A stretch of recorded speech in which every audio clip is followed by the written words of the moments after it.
Hello, I'm Manawultus, and today I'm going to talk about the shared responsibility for the coronavirus response. And let me be very clear, I'm not a big fan of Donald Trump, okay? This is not meant to be a full throated defense of Donald Trump. Donald Trump is obviously responsible for his own actions and for the actions which his duty concerns him to be responsible. Now, that being said, Donald Trump is not the only one who is responsible for his own actions. Donald Trump is not the only one who is duty bound to take certain actions, and Donald Trump is not the only one in this situation who has a brain. Then why is it, okay, that there are people on the internet, on Twitter, that when Donald Trump talks about anything other than the coronavirus, they're saying, you're talking about this when almost 250,000 people in the United States have died from coronavirus? How is it that there's people that still say that? Well, they obviously must not know something. They obviously must be ignorant on something because they are expecting the President of the United States to take the issue that they're most concerned about and to micromanage that particular issue. Now, that being said, it's not the president's duty or ability to be able to micromanage any particular issue.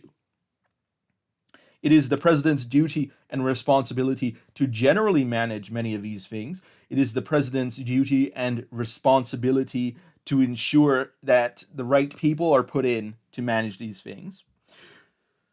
And that being said, because the president delegates many of these responsibilities and duties, it's not the president himself who ends up making a lot of the decisions that happen in these things. So, who are these people? Well, you have the White House Coronavirus Task Force. And who are these people? Well, they're people that were gathered together in order to deal with the coronavirus as it emerged, beginning in late January, and then having continued from there.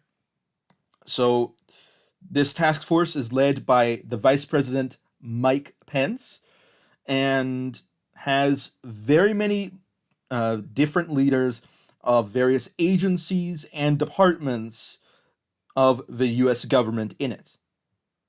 And the list of these people is easily available. You can find it on Wikipedia, okay? And people might say, oh, you're using Wikipedia. But to be honest, okay,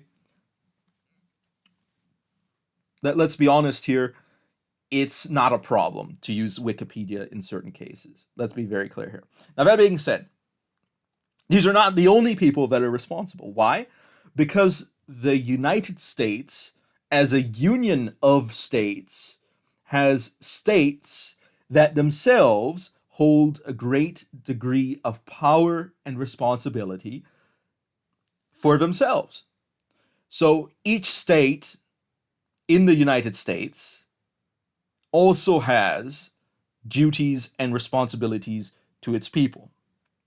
That being said, there are also counties, and the counties might have actions that they take, and there are cities, and the mayors in those cities, or however the city is run, they might take particular actions. And in these cities, in the towns, in the villages, in the rural locations, there are families living there, and members of families, in most cases, have brains, okay? And them having brains also have an ability to make informed decisions, okay?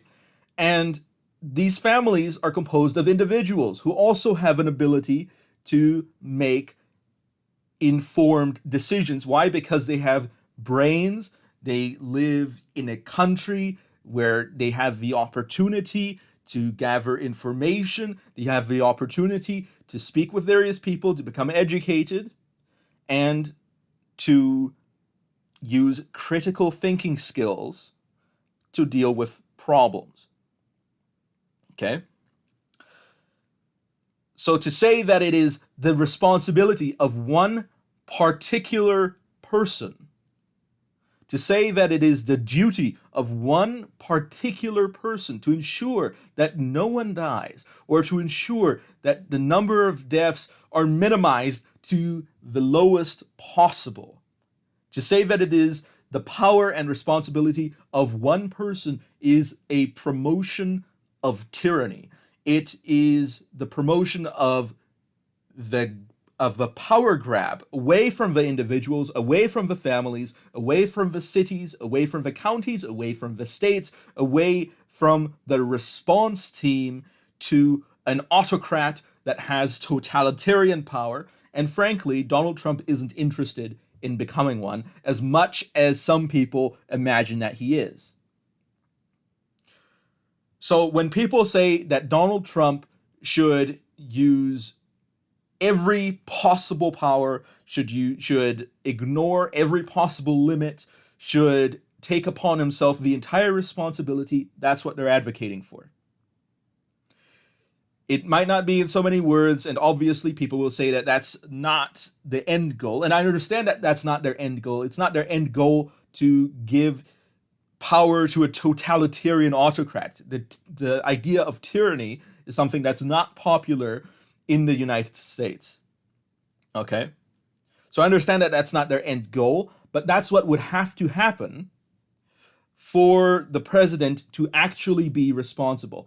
It is only possible for that to be true if the president indeed holds that kind of power, which he does not. So there's a whole hierarchy of different groups of people that on each level hold some degree of responsibility. And in addition to that, there's also the medical field, doctors, nurses, other medical professionals who give advice. There's virologists who study the virus. There's individuals who are involved in developing inoculations. And those people have their own responsibilities as well. Because if a doctor gives you bad medical advice, it is partially the doctor's responsibility for giving bad advice, and also partially the patient's responsibility for not seeking out a second opinion. But that being said, okay, ideally that doesn't happen. And regardless of which side of the issue you are on, I would say that it is tragic that a lot of people have died. There are many people who are weeping for lost family members, for friends that have died, for spouses, and for even children in some cases, although not as many due to the nature of the virus. And that is tragic. And saying that, and the president not focusing on the issue, okay, the president not focusing on the issue is not the worst thing that could happen. Why? What's the president currently focusing on? He's currently focusing on questions, allegations that have been made concerning funny business occurring in the election.